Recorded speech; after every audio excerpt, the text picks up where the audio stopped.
The trans-dimensional terror, the Klatzenkoll Nightwalker, has been unleashed onto the HeroScape battle. This figure, gaunt and rigidly terrifying, is bound to create a play experience that haunts the ill-prepared opponent. Released with the onset of NGC Wave 3, the Klatzenkoll is a relatively simple piece to bring to life. Or undeath, rather. Its sheer presence brings forth the resounding chimes of decay and destruction. Let's figure out how to get this thing painted. Once you've assembled the figure, I definitely recommend priming this character with a light color. I didn't have any aerosols available at the time of filming, so I used my airbrush. I used a light gray, but white could work just as well. The majority of this figure is a lighter tone, so adding the first layer that's brighter saves a lot of time. I always say work smarter, not harder, especially when you're painting minis, and finding these little tips and tricks will definitely make the whole process go a bit faster. Now that the figure is properly primed, you'll want to add a putrid flesh color to this creature. I experimented a bit, trying to find a color that contains elements of skeletal bone and decaying flesh, as the creature's a bit a mixture of both. I didn't want it to look too much like a Morrow or too much like a skeleton. I settled on this color here, Citadel Ironarch Skin. It's got this nice pale green flesh tone about it that I really liked. If you do use other brands, you can try to make this mixture using skeletal bone, light warm gray, and green together to create a tone that best matches your preferences. Thanks to the bright undercoat, you'll most likely only have to do a layer or two for complete coverage of the figure. Make sure you get coverage on the underside of the arms and all throughout the neck area, as those are easy to overlook. So next I added a brown to the base coat coloring. You want to apply this layer to the wood parts of the pole and the outside of the bells. Do try to be careful to avoid the tendrils on the neck, as you will have to paint over those and can be a bit of a mess. Use the edge of the brush and make sure you get the rim of the bells as well. Trace underneath. This brown undercoat is always a good base for golden metallics. And speaking of metallics, we're definitely going to boost those up. Those shining bells provide a nice glimmering contrast to the dull nature of the skin. I started off with a base layer of bronze and applied a thin layer that was not mixed onto my wet palette.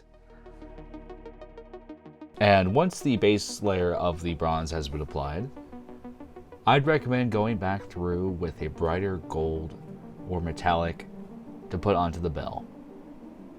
Try to avoid the recesses where the dark bronze has been, and highlight or trace the edges of the bell to really punch out the gold and the shininess. This method also will still keep elements of grungy decay that definitely befits the model. I did this a bit out of order, but I definitely recommend going through and adding silver to the rings on top of the bell, just to add some nice and necessary contrast. Next up, you'll want to grab the whitest possible white you have and grab your dry brush and remove all the excess and go against the whole figure.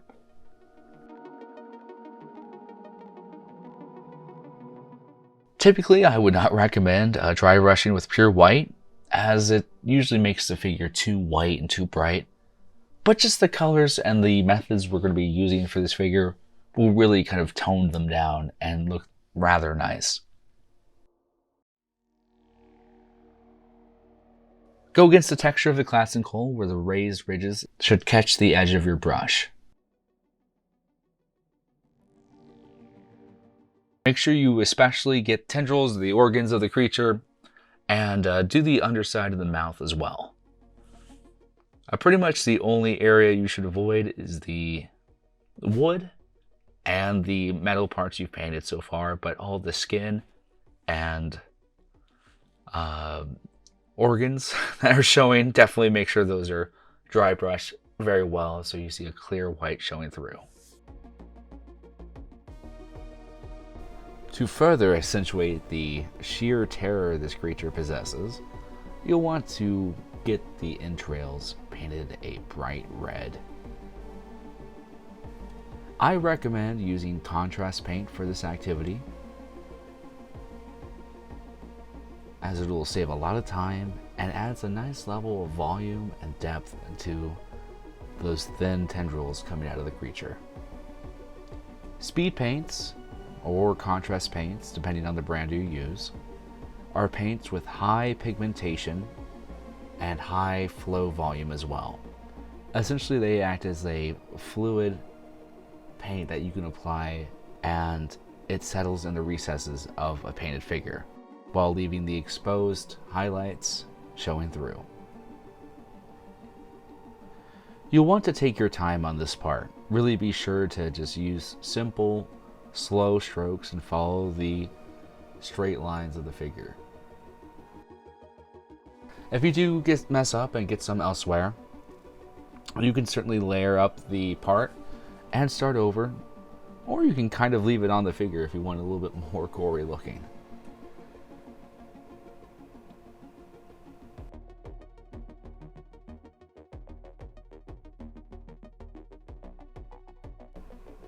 You'll want to flip your model all around because there's lots of tricky angles that are hard to see and view, and the white spots showing through will definitely detract from the look of the model. This is probably the most intricate part of this creature so far, but it really does make it pop and show through.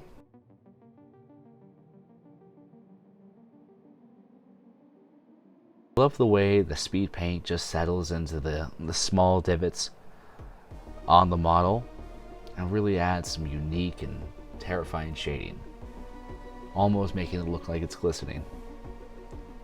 This also saves a lot of time. You can use normal acrylics as well to fill in this part, but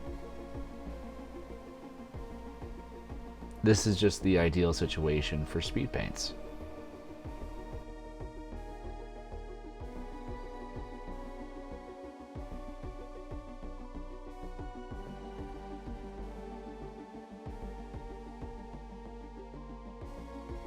Be sure to hit the neck and the gums of the mouth, and try to avoid getting any under the wood beam on the process. If you are a bit uncertain on your technique, I definitely recommend doing this part before you do the wood, and then finish that part afterwards.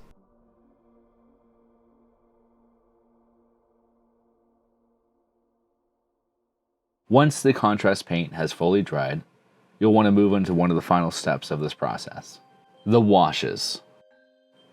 It's time to fill in all the cracks and crevices with some shading from some highly diluted, less pigmented paint.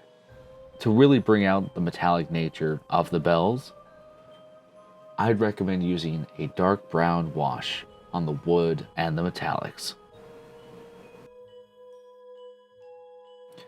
Be careful that it doesn't flow into the body, as that color might be a bit too dark. Instead, for the body, I'd recommend using a flesh shade.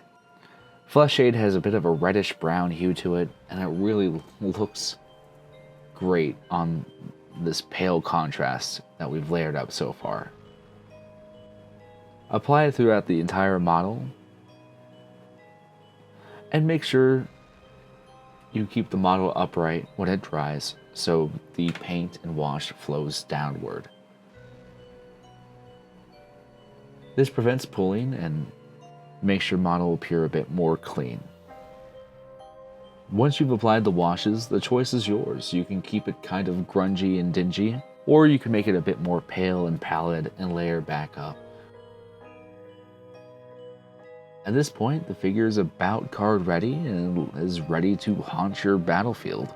The Klatzenkoll Nightwalker is definitely a prime example of how simple tactics can really make your figure impressive on the battlefield.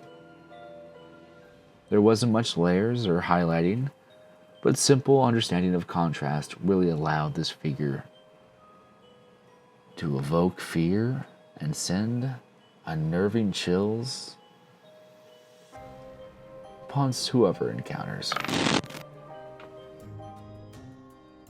Thank you so much for watching the end. People's continued interest and support really keeps me going and helps making these videos so much easier.